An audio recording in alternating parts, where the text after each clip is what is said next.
Hello mga buddy, today's video atong sulayan ang TikTok affiliate. So post lang ta og kanang video sa TikTok and then nasa mga links, affiliate links. So mangita ta dinhi sa palibot kung unsa atong pwede nga mahimo nga i-affiliate nato unsa nga item, unsa nga product ang atong ibaligya. So go. Sige, let's go. Mangita ta.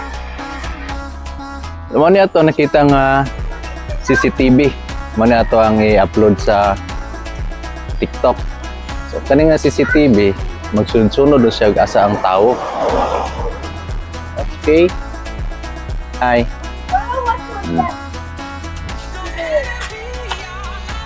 So naglibog siya asa siya masunod.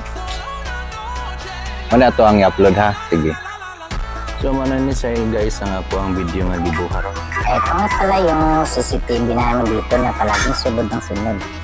Ano ni siya ako ang gibuhat nga kahit saan ka magpunta. TikTok Ayun, affiliate. hindi tulad ng kapitbahay mo. Pag-i-click mo Ikaw din lang binabantayan. so gawas na rin. Pati mga kapitbahay at mga sasakyang dumadaan. Ito nga pala yung So mao na sa to ako ang gibuhat nga TikTok affiliate nga link. Gi-link na ko sa ako ang video. At least na ako'y isa ka item nga na-upload. So wait lang ta ato guys og masinday mag-click. Thank you.